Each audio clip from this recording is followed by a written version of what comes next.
সবাইকে স্বাগত জানাচ্ছি গ্লোবাল ভিউজে। আপনাদের সঙ্গে আছি আমি সুস্মিতা দাস। আজ জানাবো আন্তর্জাতিক গণমাধ্যমে আলোচিত সংবাদ ও বিশ্লেষণ। আন্তর্জাতিক বিচ্ছিন্নতা, অভ্যন্তরীণ অস্থিরতা ও প্রতিরোধের প্রচণ্ড আঘাতের মুখে গাজায় যুদ্ধবিরতি করে হাফ ছেড়ে বেঁচেছে ইসরায়েল। ইহুদিবাদীদের পাশাপাশি বড় আঘাতের শিকার হয়েছে যুক্তরাষ্ট্র। বিষয়গুলো এখন ধীরে ধীরে উঠে আসছে পশ্চিমা সংবাদ মাধ্যমে। একটি পশ্চিমা সংবাদ সংস্থার ওয়েবসাইট এক তদন্ত প্রতিবেদনে জানিয়েছে, 12 দিনের যুদ্ধের সময় ইসরায়েলি আগ্রাসনের প্রতিক্রিয়ায় ইরান তেল আবিবের উত্তরে অবস্থিত একটি সামরিক কেন্দ্রে ভয়াবহ হামলা চালিয়েছিল। এটি এমন এক কেন্দ্র যা মার্কিন সেনাবাহিনীর সঙ্গে যৌথভাবে পরিচালিত হতো এবং এটি ঘনবসতিপূর্ণ এলাকার কেন্দ্রস্থলে গোপন একটি স্থানে অবস্থিত ছিল। স্ট্যানফোর্ড এবং জর্জিয়া টেক বিশ্ববিদ্যালয়ের গবেষক এবং সাবেক অধ্যাপক জ্যাক পলসনের একটি প্রতিবেদন প্রকাশ করে গবেষণাধর্মী প্রতিষ্ঠান দ্য গ্রেজন জানিয়েছে, ইরান 13 জুন লোকেশন 81 নামে পরিচিত ওই কেন্দ্রে আঘাত হানে। ইরানা জানিয়েছে, যুক্তরাষ্ট্র এবং ইসরায়েলের মধ্যে একটি যৌথ কমান্ড এবং নিয়ন্ত্রণ কেন্দ্র হিসেবে পরিচিত এ ভবন উত্তর তেল আবিবের দ্য ভিঞ্চি আবাসিক টাওয়ারের নিচে অবস্থিত, যা শিশুদের খেলার মাঠের মতো বেসামরিক সুবিধা থেকে মাত্র কয়েকশো মিটার দূরে। হামলার পর ইসরায়েল এলাকাটিকে কঠোরভাবে কোয়ারেন্টাইনে রাখে এবং যে কোনো মিডিয়া কভারেজ নিষিদ্ধ করে। এমনকি ফক্স নিউজের একজন প্রতিবেদককেও ঘটনাস্থল থেকে সরিয়ে দেওয়া হয়। ফাঁস হওয়া নথি এবং ইমেইলের ওপর ভিত্তি করে তৈরি ওই প্রতিবেদনে আরও বলা হয়েছে, সামরিক উদ্দেশ্যে বেসামরিক অবকাঠামো ব্যবহার করে এই কেন্দ্রটি তৈরি করা হয়েছিল এবং এটি বেসামরিক নাগরিকদের মানব ঢাল হিসেবে ব্যবহারের ইসরায়েলি দ্বৈত নীতির একটি উদাহরণ। যুদ্ধবিরতি করেও পার পাচ্ছে না ইসরায়েল। দক্ষিণ আফ্রিকার প্রেসিডেন্ট সিরিল রামাফোসা বলেছেন, যুদ্ধবিরতি হলেও আন্তর্জাতিক বিচার আদালত বা আইসিজেতে ইসরায়েলের বিরুদ্ধে তার দেশের দায়ের করা মামলার উপর কোনো প্রভাব পড়বে না। কেপটাউনে পার্লামেন্টে দেওয়া বক্তব্যে তিনি একথা বলেন। গাজায় জাতিগত নিধনের অভিযোগে ইসরায়েলের বিরুদ্ধে আন্তর্জাতিক বিচার আদালতে মামলাটি করে দক্ষিণ আফ্রিকা। গাজা উপত্যকায় যুদ্ধ থামানোর লক্ষ্য নিয়ে যুক্তরাষ্ট্রের পরিকল্পনায় হামাস এবং দখলদার ইসরায়েলের মধ্যে যুদ্ধবিরতি চলছে। তারপরও দক্ষিণ আফ্রিকা 2023 সালে শুরু করা মামলাটি চালিয়ে যাওয়ার দৃঢ় সংকল্পে অটল রয়েছে। পার্লামেন্টে দেওয়া বক্তব্যে রামাফোসা বলেন, যে শান্তি চুক্তি হয়েছে সেটিকে আমরা স্বাগত জানাই। এটি আন্তর্জাতিক বিচার আদালতে চলমান মামলার উপর কোনো প্রভাব ফেলবে না। দক্ষিণ আফ্রিকার সরকার 2023 সালের ডিসেম্বরে মামলাটি দায়ের করে। দেশটির অভিযোগ, গাজায় জাতিগত নিধন চালাচ্ছে ইসরায়েল। 2024 সালের অক্টোবরে দক্ষিণ আফ্রিকা সরকার 500 পৃষ্ঠার একটি বিস্তারিত আবেদন দাখিল করে। ইসরায়েলের পাল্টা যুক্তি জমা দেওয়ার শেষ সময় 2026 সালের 12 জানুয়ারি। 2027 সালে মৌখিক শুনানি হবে বলে আশা করা হচ্ছে। 2027 সালের শেষ দিকে বা 2028 সালের শুরুতে চূড়ান্ত রায় প্রকাশ করা হতে পারে। আন্তর্জাতিক বিচার আদালত 3টি অস্থায়ী নির্দেশ জারি করেছে। এর আওতায় ইসরায়েলকে জাতিগত নিধন বন্ধ ও গাজায় মানবিক সাহায্য পৌঁছানোর সুযোগ দিতে বলা হয়েছে। তবে ইসরায়েল অনেকাংশেই এই নির্দেশগুলো মানতে ব্যর্থ হয়েছে। মামলা চালিয়ে যাওয়ার বিষয়ে রামাফোসা যে ঘোষণা দিয়েছেন তা নিয়ে জাতিসংঘের স্পেশাল রিপোর্টার ফ্রান্সিস্কা আলবানিস এক্সে লিখেছেন, ন্যায় বিচার, মানবাধিকার এবং মর্যাদার প্রতি শ্রদ্ধা, ক্ষতিপূরণ এবং পুনরাবৃত্তি রোধের নিশ্চয়তা ছাড়া কোনো শান্তি টেকসই নয়। স্পেনের প্রধানমন্ত্রী পেদ্রো সানচেজ ইসরায়েলের কঠোর সমালোচক হিসেবে পরিচিত। তিনিও একই ধরনের বক্তব্য দিয়েছেন। স্প্যানিশ রেডিওকে দেওয়া সাক্ষাৎকারে তিনি বলেন, যুদ্ধবিরতির মানে ইসরায়েলের দায় মুক্তি হতে পারে না। এখানে দায় মুক্তির সুযোগ নেই। অ্যামনেস্টি ইন্টারন্যাশনাল এবং হিউম্যান রাইটস ওয়াচ সহ কিছু মানবাধিকার সংস্থা ইসরায়েলের বিরুদ্ধে গাজায় জাতিগত নিধন চালানোর অভিযোগ করেছে। গত মাসে জাতিসংঘ সমর্থিত একটি তদন্ত কমিশন বলেছে, গাজায় ইসরায়েল জাতিগত নিধন চালিয়েছে। ইরানও ফিলিস্তিনে ইসরায়েলি অপরাধের বিচার দাবিতে দক্ষিণ আফ্রিকার আইনি পদক্ষেপকে সমর্থন করেছে। ইসরায়েলি বর্বরতার প্রতি মানবিক বিশ্বের ক্রমবর্ধমান ক্ষোভ এবং ঘৃণার ধারাবাহিকতায় জাকার্তা বিশ্ব চ্যাম্পিয়নশিপে ইসরায়েলি জিমন্যাস্টদের ওপর নিষেধাজ্ঞা বহাল রেখেছে court of arbitration for sports বা CAS। ক্রীড়া সালিসি আদালত ইসরায়েলের আপিল খারিজ করে দেওয়ার পর হতবাক ইহুদিবাদীরা। এই রায়ের পর ইসরায়েলি বিশ্ব চ্যাম্পিয়ন আর্টিওম ডলগোপিয়াত বলেন, আমি খুবই মর্মাহত এবং দুঃখিত। এমন সময় ইসরায়েলি এই ক্রীড়াবিদ নিজেকে মজলুম বা নির্যাতনের শিকার দেখাচ্ছেন, যখন গাজার বিরুদ্ধে 24 মাসের যুদ্ধে ইহুদিবাদীরা 950 ফিলিস্তিনি ক্রীড়াবিদকে হত্যা করেছে।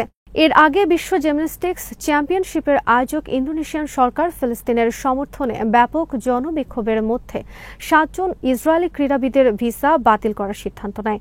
এই বড় ধাক্কার পর ইহুদিবাদীরা সিএএস আদালতে আপিল করে, কিন্তু আদালত ইসরায়েলের মামলা খারিজ করে দেন। টোকিও অলিম্পিক চ্যাম্পিয়নের ভাষ্য, এটি ইন্দোনেশিয়ান সরকারের একটি রাজনৈতিক পদক্ষেপ, কিন্তু বিশ্ব প্রতিযোগিতা এবং বিশ্ব ক্রীড়া সংস্থার নিয়ম অনুসারে গণহত্যার অভিযোগে অভিযুক্ত সরকারের ক্রীড়াবিদদের আন্তর্জাতিক প্রতিযোগিতায় অবাধে অংশগ্রহণের অনুমতি দেওয়া উচিত নয়। ইসরায়েলের সাইট ওয়ানের একটি প্রতিবেদন অনুসারে সিএএস আদালত ইসরায়েলি ক্রীড়াঙ্গনের জন্য সবচেয়ে বড় ধাক্কা দিয়েছে এবং এই ঐতিহাসিক নিষেধাজ্ঞা ইসরায়েলি ক্রীড়াঙ্গনের ভবিষ্যৎকে অন্ধকার করে দিতে পারে। এদিকে মঙ্গলবার রাতে কড়া নিরাপত্তা ব্যবস্থার মধ্যে ইতালি সফররত ইসরায়েলি ফুটবল দল ম্যাচ খেলতে গেলে ম্যাচ শুরুর আগে স্টেডিয়ামের দর্শকরা ইসরায়েলি জাতীয় সঙ্গীতের বিরুদ্ধে হইচই করে ধ্বনি দিয়েছে, যদিও উপস্থিত ছিলেন বেশ সীমিত সংখ্যক দর্শক। উদিনে স্টেডিয়ামের ধারণ ক্ষমতা 26,000 জন, কিন্তু ইহুদিবাদীদের বিরুদ্ধে ব্যাপক ইতালীয় বিক্ষোভের পটভূমিতে নিরাপত্তা ব্যবস্থা নিয়ে উয়েফা মাত্র 10% দর্শককে খেলাটি সরাসরি দেখার অনুমতি দেয়।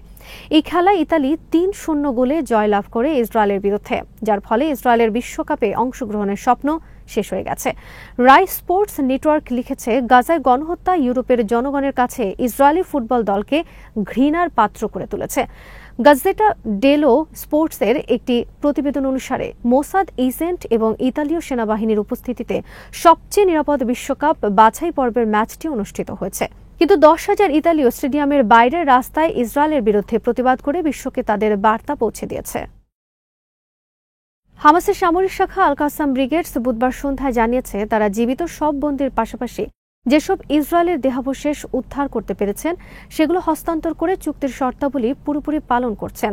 এক্সে পোস্ট করা এক বিবৃতিতে আল কাসাম বলেছে, অবশিষ্ট দেহাবশেষ শনাক্ত ও উদ্ধারের জন্য বিশেষায়িত সরঞ্জামের প্রয়োজন এবং তারা এটি সম্পন্ন করার জন্য ব্যাপক প্রচেষ্টা চালাচ্ছেন। বুধবার রাত 10টায় 2 ইসরায়েলি বন্দীর দেহাবশেষ বিনিময়ের কিছুক্ষণ আগে একথা জানায় আল কাসাম। এদিকে গাজার স্বাস্থ্য মন্ত্রণালয় জানিয়েছে, তারা রেড ক্রসের মাধ্যমে ইসরায়েলে ফেরত দেওয়া 45 জন ফিলিস্তিনির লাশ গ্রহণ করেছেন, যার ফলে ফেরত পাওয়া লাশের সংখ্যা 90-তে পৌঁছালো। এক বিবৃতিতে মন্ত্রণালয় নিশ্চিত করেছে, তাদের চিকিৎসক দল ফরেনসিক পদ্ধতি অনুযায়ী লাশগুলো পরীক্ষা, ডকুমেন্টেশন ও পরিবারের কাছে চূড়ান্তভাবে হস্তান্তরের কাজ চালিয়ে যাচ্ছে। আল মায়াদিনের সংবাদদাতা জানিয়েছেন, ইসরায়েলি দখলদার বাহিনী যুদ্ধবিরতি লঙ্ঘন করে উপত্যকা জুড়ে নতুন করে ড্রোন হামলা চালিয়েছে, যাতে 7 জন ফিলিস্তিনি নিহত এবং বেশ কয়েকজন আহত হয়েছেন। ইসরায়েলের সংবাদ মাধ্যমগুলো স্বীকার করেছে, যুদ্ধবিরতি কার্যকর হওয়ার মাত্র 3 দিন পর দখলদার সামরিক বাহিনী মঙ্গলবার তাদের হামলা আবার শুরু করেছে, যা অবরুদ্ধ অঞ্চলে চলমান মানবিক বিপর্যয়ের মধ্যে উত্তেজনা বাড়াচ্ছে। মিশরের প্রধানমন্ত্রী জানিয়েছেন, ফিলিস্তিনি কর্তৃপক্ষের সঙ্গে সমন্বয় করে গাজা উপত্যকার পুনর্গঠনের জন্য একটি বিস্তৃত পরিকল্পনা তৈরি করেছে তার দেশ। এ কাজে তিনি মিশরের মূল ও অগ্রণী ভূমিকা নিশ্চিত করেছেন। মোস্তফা মাদবৌলি জানান, গাজা উপত্যকা পুনর্গঠনের জন্য একটি বিস্তৃত পরিকল্পনা তৈরি করা হয়েছে এবং পরবর্তীতে তা আরব, ইসলামী ও বেশ কয়েকটি প্রধান দেশের অনুমোদন পেয়েছে। তিনি ফিলিস্তিনি কর্তৃপক্ষের পাশাপাশি এই পরিকল্পনা প্রণয়নে মিশরের কেন্দ্রীয় ভূমিকা তুলে ধরেন। সাপ্তাহিক সরকারি বৈঠকের পর সংবাদ সম্মেলনে মাদবৌলি বলেন, গাজা চুক্তি স্বাক্ষরিত হওয়ার পর এই সাধারণ পরিকল্পনাকে নির্দিষ্ট সময়সীমা এবং অবাধ আর্থিক প্রবাহ সহ একটি বিস্তারিত পরিকল্পনায় রূপান্তর করা হচ্ছে। তিনি বলেন, গাজা উপত্যকা আমাদের নিকটতম প্রতিবেশী। এর ভিত্তিতে বিশেষজ্ঞ ও বড় কোম্পানিগুলোকে কাজে লাগিয়ে আমরা পুনর্গঠন প্রক্রিয়ার অন্যতম গুরুত্বপূর্ণ অংশীদার হব। হামাসের হাতে আটক এক ইসরায়েলি সেনার পরিবার জানিয়েছে, গাজায় গণহত্যামূলক যুদ্ধ চলাকালে ওই সেনা ইসরায়েলি বিমান হামলায় নিহত হয়েছেন। তামির নিমরোদি, যার লাশ মঙ্গলবার যুদ্ধবিরতি চুক্তির আওতায় ইসরায়েলে ফেরত দেওয়া হয়, তাকে 2023 সালের 7 অক্টোবর ফিলিস্তিনি প্রতিরোধ যোদ্ধারা জীবিত অবস্থায় আটক করেছিলেন। বুধবার এক বিবৃতিতে তার পরিবার এবং বন্দীদের ফোরাম নিশ্চিত করেছে, গাজায় ইসরায়েলি বোমা হামলার কারণে বন্দী দশায় নিমরোদি নিহত হন এবং তার মৃত্যুর দায় ইসরায়েলি সামরিক অভিযানের উপর বর্তায়। বিবৃতিতে বলা হয়, তামিরকে তার ঘাঁটি থেকে জীবিত অবস্থায় অপহরণ করা হয়েছিল, কিন্তু বন্দী দশায় ইসরায়েলি সেনাবাহিনীর বোমা হামলায় তিনি নিহত হন। ইসরায়েলি সেনাবাহিনীও নিশ্চিত করেছে, নিমরোদি জীবিত অবস্থায় বন্দী হয়েছিলেন এবং যুদ্ধের শুরুতেই মারা যান। ধারণা করা হয়, গাজায় ইসরায়েলের গণহত্যামূলক যুদ্ধে ইসরায়েলের বিমান হামলা ও গুলিতে বহু ইসরায়েলি বন্দী নিহত হয়েছেন। এক সিনিয়র হামাস কর্মকর্তা গণমাধ্যমকে বলেছেন, ইসরায়েলি জনগণের উচিত এই বন্দীদের হত্যাকাণ্ড এবং ধ্বংসস্তূপের নিচে তাদের লাশ হারানোর জন্য প্রধানমন্ত্রী নেতানিয়াহু, তার মন্ত্রিসভা এবং ইসরায়েলি সেনাবাহিনীকে দায়ী করা। তিনি আরও বলেন, ইসরায়েলের এই গণহত্যামূলক যুদ্ধের ফলে বহু বন্দী তাদের ফিলিস্তিনি প্রহরীদের সঙ্গে নিহত হয়েছেন এবং কিছু ইউনিটের সঙ্গে তাদের যোগাযোগ বিচ্ছিন্ন হয়েছে, যারা ইসরায়েলিদের দেখভালের দায়িত্বে ছিলেন। আজ এখানেই শেষ করছি। সবাই ভালো থাকুন, সুস্থ থাকুন আর দেখতে থাকুন বিডি ভিউজ। চ্যানেলটি ভালো লাগলে সাবস্ক্রাইব করুন, সংযুক্ত থাকুন আমাদের ফেসবুক পেজে।